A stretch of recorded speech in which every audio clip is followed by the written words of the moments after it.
Na mga kapamilya dahil tuloy-tuloy pa rin ang roller coaster of emotions para sa mga kabataang Pinoy sa loob ng bahay ni Kuya. Matapos ang exciting volleyball at basketball game kung saan natalo ang teen housemates, tuluyan ang nalagay sa alanganin ang mga nominado. Malungkot po kasi we didn't win, kaya that means na mayroon na eviction. Sobrang bigat na ng puso ko. Kasi may chance na pwedeng ako yung umalis. Even though natalo po, narinig ko po talaga sa kanya yung every son would want to hear from his father po na napaka-proud po talaga siya sa akin.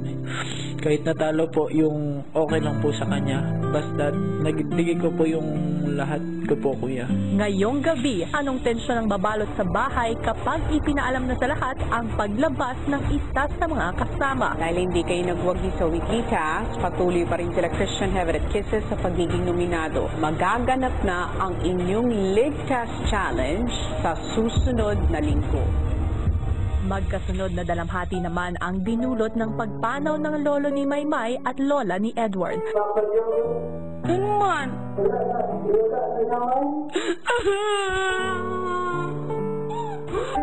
Maymay is not the only one who's lost. Come on, on Sunday morning.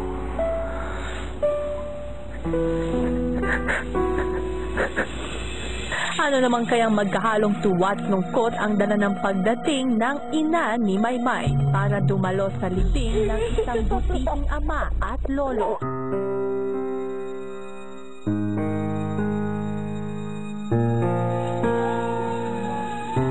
Umangkas na ngayong gabi dito lang sa Pinoy Big Brother Lucky Season 7. Ang nakaraan sa PBB Lucky Season 7. Naging malaking pagsubok kay Maymay ang pagpanaw ng lolo na malapit sa kanya dahil na rin sa pagiging OFW ng ina sa Japan.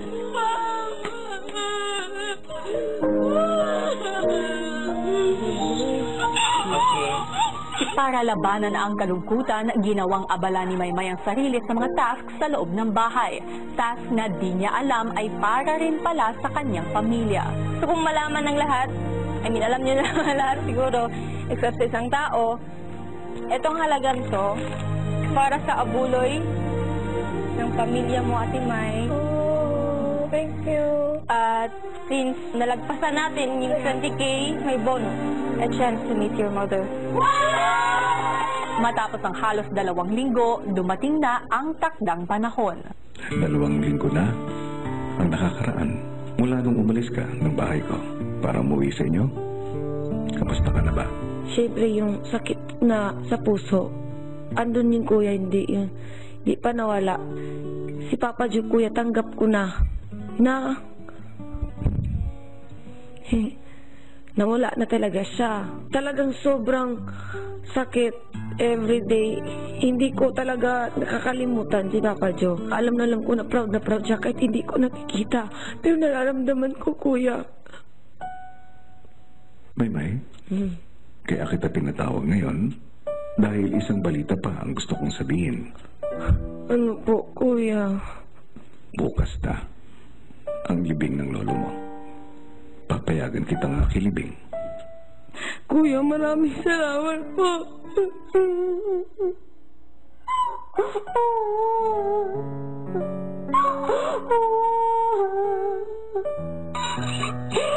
Hindi mo alam, kuya, kung gaano ako saya sa sinabi mo ngayon. Sobrang saya po, kuya.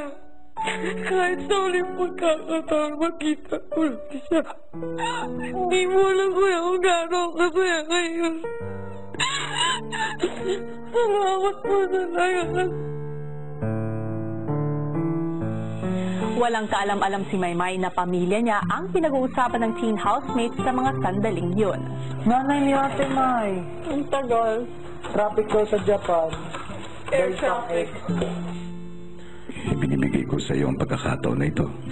Apo. Because I want you to pay your last respects to your lolo. Maraming salamat po, kuya. At gusto ko, pagbalik mo sa akin, kahit malungkot ka pa, mas matapang ka na. Kahit hindi ko na may papangako sa'yo, kuya, gagawin ko. Kasi nga, bukas libing na ng lolo ko. Saka pupunta ako bukas. Okay. Salamat. Kuya, makakabuti po yun kay Ate Maymay kasi kailangan niya po na mag-recover po from her loss sa kanyang lolo. Siguro po para na rin po yun sa closure po ni Ate Maymay sa lolo niya. Siguro masaya yung lolo ko kasi sa ginawa niyo. Sobrang laking pera yun. Tayo bailo. Paano nga kaya mapapanatili ni Maymay ang kanyang positibong disposisyon sa huling pamamaalam sa kanyang lolo? Yan ang dapat nating abangan. Magandang gabi mga kapamilya. Ang isa pa nating kailangan abangan sa loob ng bahay ay ang pagpasok ng Kilig Ambassadors na hashtag. Ano kaya ang kinalaman nila sa bagong weekly task ng housemates? Yan ang aabangan natin bukas. Pero if you can't get enough of the hashtags and the housemates, may pagkakataon pa kayo na makasama sila sa hashtag Big Dance Class sa loob ng bahay ni Kuya na magaganap hanggang sa Huwebes for only 2,000 pesos. Hindi nyo lang makakasama ang hashtag sa Teen Housemates sa pagsasayaw, kundi mapapanood nyo rin ang live ang kanilang dance performance sa Kia Theater sa September 24. Samantala, balikan natin mga kaganapan sa loob ng bahay. Maliban nga sa kanyang lolo, isa pa nga sa lubos na pinangungulilaan itong si Maymay ay ang kanyang ina na 5 taon nang nasa Japan para sa kanilang pamilya. At minsan na nga siyang nagbahagi kay Kuya tungkol dito. Minsan pinapakita ko sa kanya na, Ma, please uwi ka na lang. Pero mostly, tinatago ko po kasi sabi niya kasi sa akin kung sa kanya daw, sa akin daw siya kumukuha daw ng lakas po daw. Kaya ginagawa ko yung best ko para kahit lang makita niya ako masaya. Alam ko magiging masaya ka po siya kahit alam ko sabi niya na ako makita po. Kahit lumaki ako sa lola ko, gusto ko pa rin siyang makasama. Dahil na rin sa kabutihan ng teen housemates, bibigyan si Maymay ng pagkakataon na makapili ang kanyang ina sa panahong kailangan niya ang pagkalinga nito. Ituloy natin, walang kaalam-alam si Maymay na sa araw ring yon ay nakabalik na ang ina sa Pilipinas.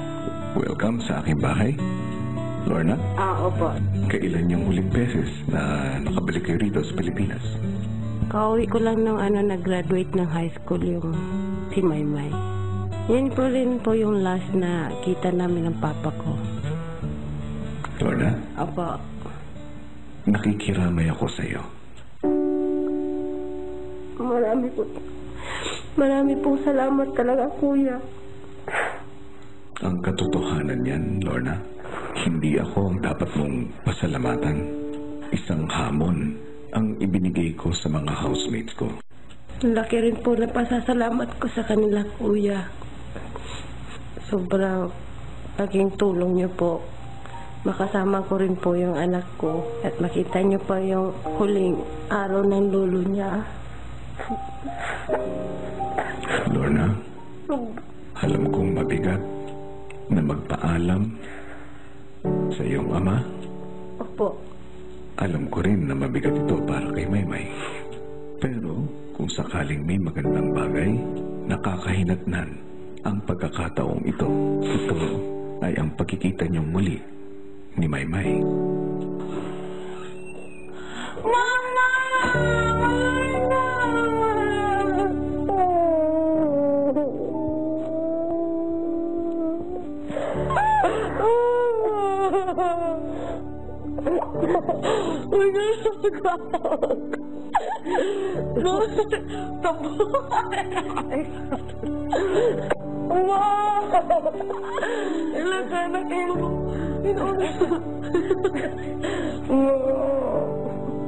Hindi ko katoo. Pakilala mo sa akin yung katabi mo. Kuya, pinapapakilala ko po sa inyo si Mama Lorna. Ang aking pinakamagandang mama. Hindi lang ako nakasa ilong ba? Ayun po, kuya, parang hindi ako makapaniwala. Nandito na talaga sa gas. Bibigyan ko kayo ng pagkakataon para personal na makapagpasalamat sa mga housemates. nang magkasama kayo. Hello, guys! Hello! Ito po si Mama!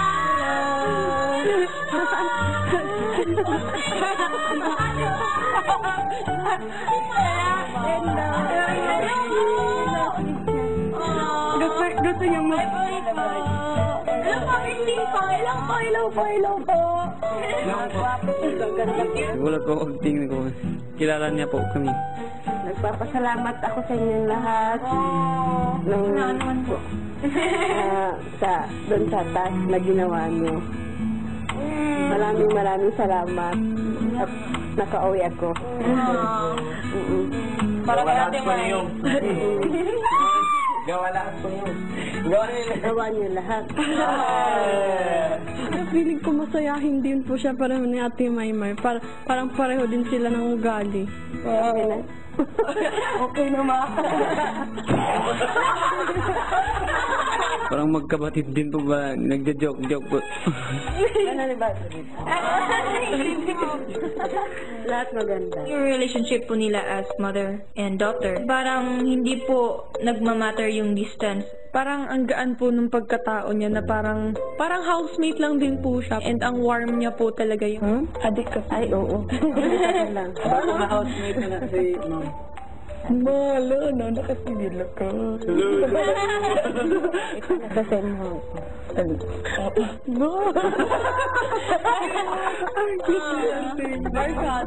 Ano talaga yung kwento sa akin ni Ate Maymay, ganun talaga siya. Just so much better in person. Ay, si Mama. Ay, God. Sige na. Parang, nanay na rin ako. Kasi sila ka nanay nila, Ma.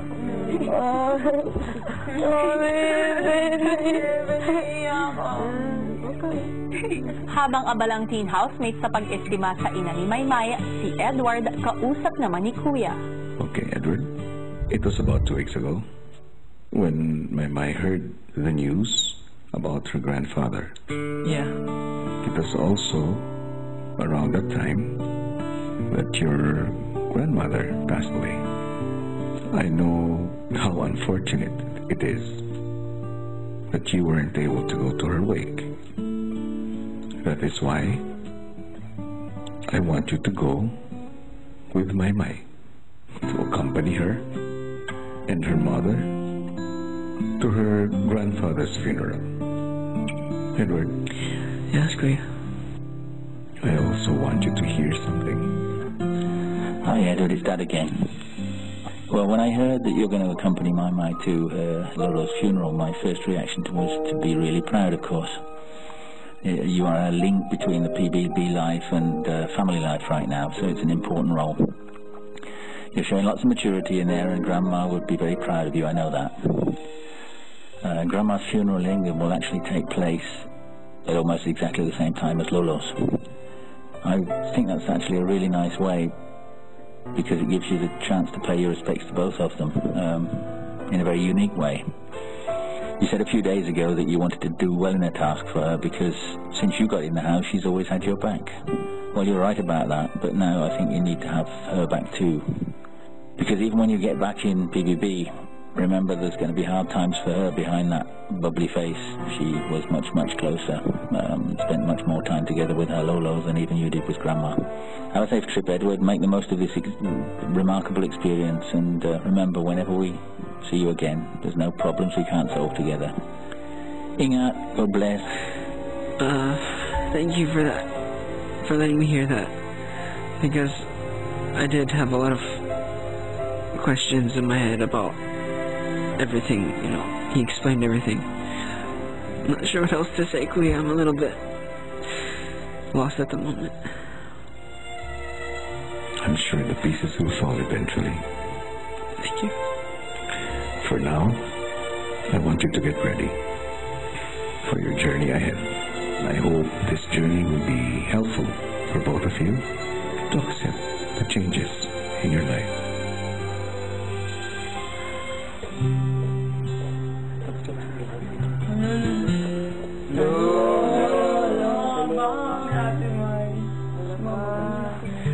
I'm leaving. Huh? What? I'm leaving. with my Because? Kuya says I'm allowed to go with you, so I can pay my respects to your family and to my...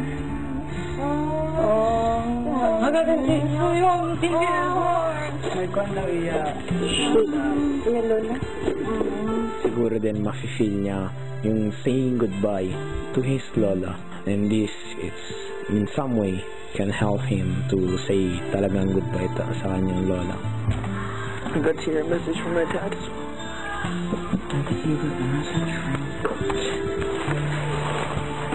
I don't need that.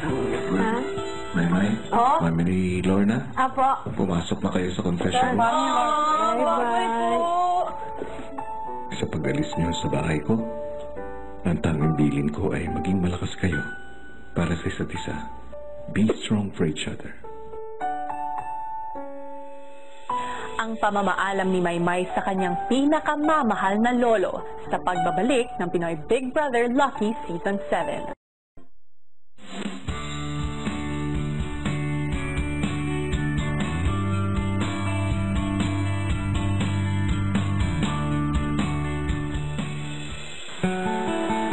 Matapos ang 4 na oras na biyahe, dumating na si Maymay at Edward sa Camiguin.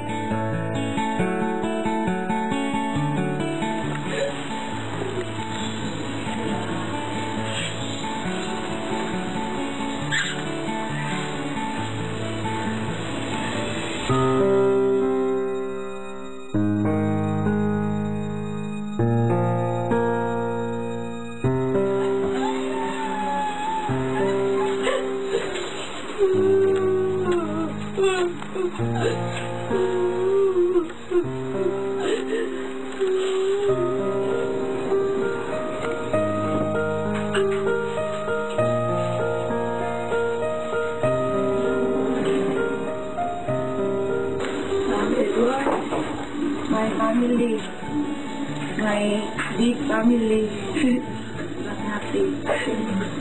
Mama Lude. Nanay Peri, Tita, panganay ko, panganay. Masaya kuya kasi nakita ko po yung buong pamilya ko. Lalo na si Mama, kasi nga nakauwi siya, tsaka si Tita, nakauwi sila galing Japan. Edward is here because, he can go to the German. Lola is also there too. The day before Papa Jordan can't go because it's very far. Para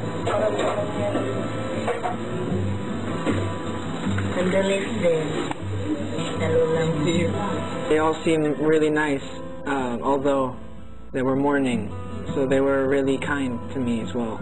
Salamat Lola, just choose. Samantala, sa loob ng bahay, gumising na ang mga housemates.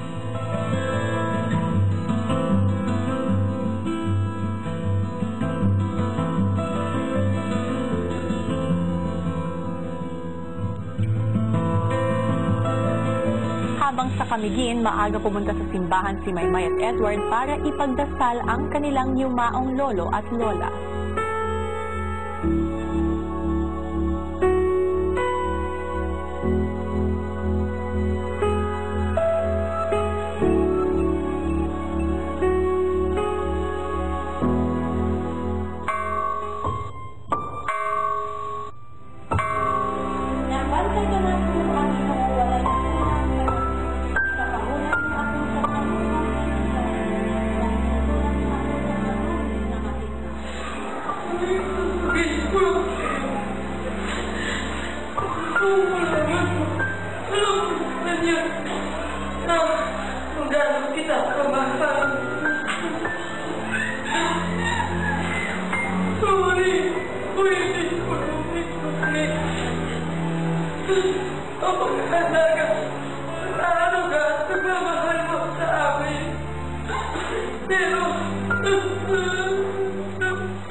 of course, everybody there was sad there. Everybody was mourning. It affected me as well, and also because I lost my grandmother. For me, it was like 2 funerals for Maymai's grandfather and for my grandmother.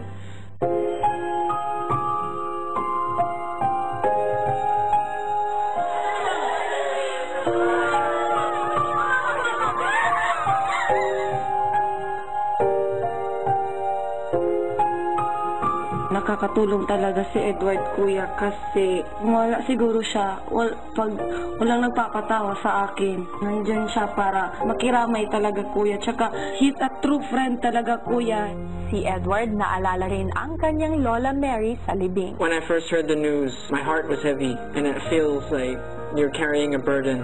And then when I said my final goodbyes, it's like I felt lighter, and you don't feel sad anymore because you get to say goodbye. I feel, you know, that I've made peace with what happened. Susunod.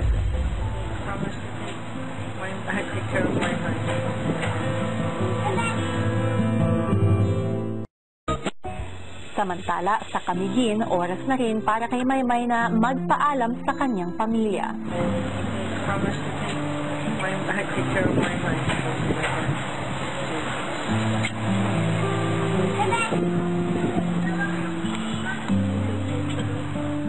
Bago umalis sina Edward at Maymay, isang performance ang ginawa nila para hindi malungkot si Lola Ludi.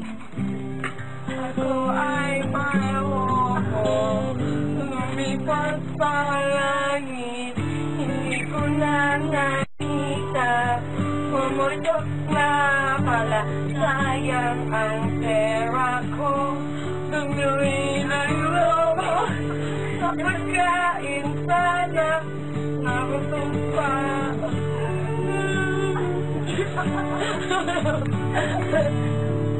Naramdaman ko lang po bago kami umalis ay masaya po ako, kuya, kasi noong unang pumunta ako doon umiyak si Maludi, pero yung ngayon po ay hindi na po, kasi nga nangako ako sa kanya na itatry niyo po, diba, na babalik ako doon sa burial ni Papa, kaya masaya siya, kuya.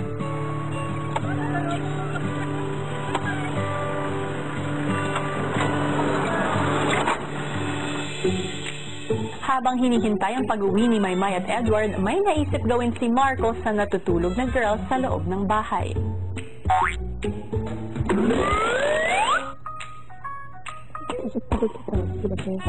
Nagigising agad, pero si Kisses talagang baksak tulog.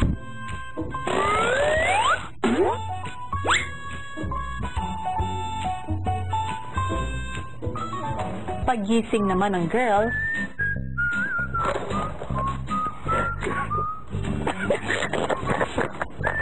Tulog na. Bagit ka talaga, promise. Mag-PR ka, Kisses. Kisses, mag-PR ka. Patayin mo na si Marco. Saan na yung isa? Ito.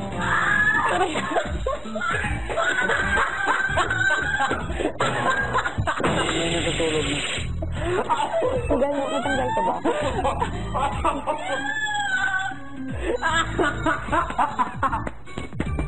Kulang isa. Ang pangit po ng mukha ko. Nagalit talaga ako, kuya, kasi nag-makeup ako tapos dinagyan niya ng pentel pen. Kaya kailangan ko baguhin yung powder sa mukha ko. Tapos yun, umulit ako ng makeup.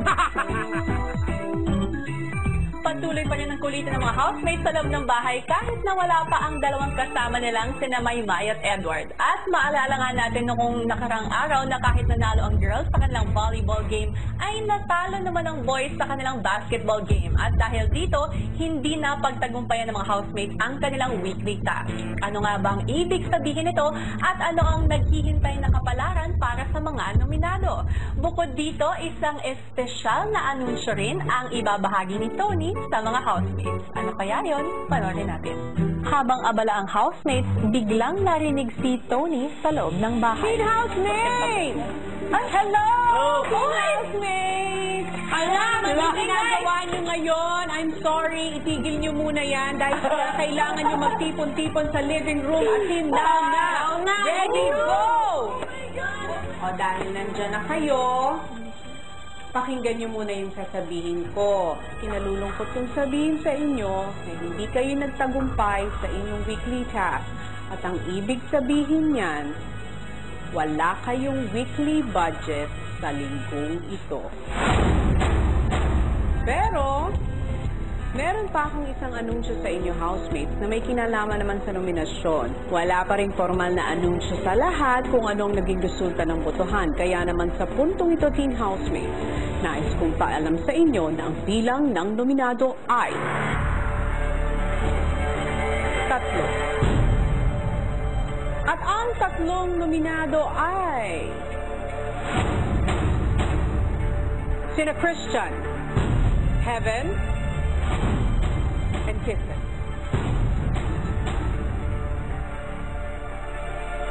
Pero ang hindi nyo alam, ay nung isang araw pag sinabi sa kanila ni Big Brother ang kanilang estado, nakabilang sila sa listahan ng mga nominado at may kinalaman ang inyong weekly task sa kanilang estado.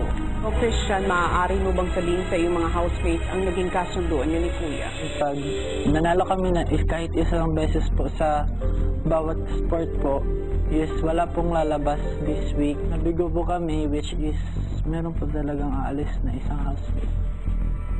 That's right. Dahil hindi kayo nagwagi sa weekly task, patuloy pa rin sila Christian, Heaven at Kisses sa pagiging nominado. At gusto kong ipaalam sa inyo na magaganap na ang inyong Lig Task Challenge sa susunod na linggo. Gusto ko muna ring sabihin sa inyo na sa pagkakataong ito na ang huli nating pagkikita. Dahil hindi nyo muna ako makakapiling sa mga susunod na araw o mga linggo dahil kinakailangan ko ng mga anak.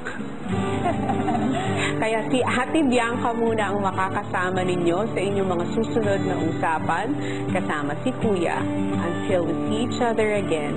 Thank you! Bye-bye po!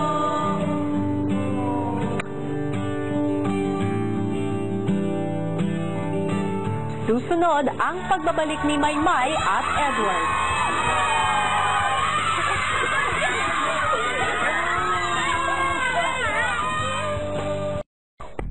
Matapos makausap si Tony, ay napagkwentuhan ng housemates ang estado ng mga nominado. Oh, next week pa.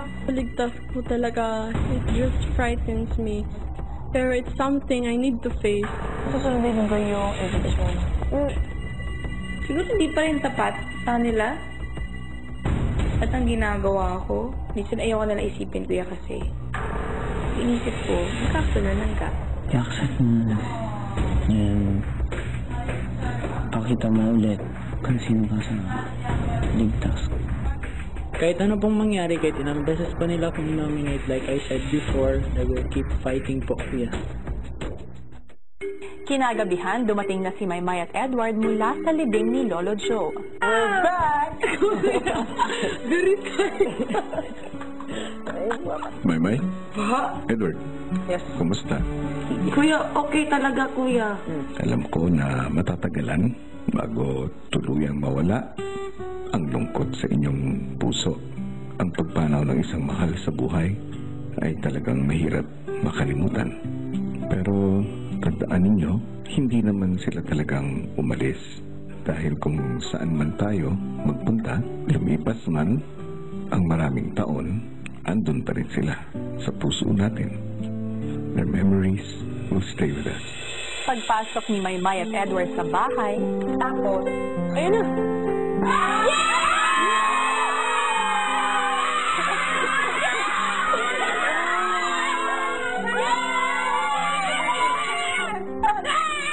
Abangan bukas ang pagpasok ng hashtag sa bahay ni Kuya. Show me how you hashtag! Hey! At ano kaya ang magiging reaksyon ng boys sa pagpasok ng kanilang ultimate celebrity star? You must be Edward. Yes, yes. At matutupad na ang matagal ng pangarap ni Maymay. Lahat ng yan dito lang sa PBB Lucky Season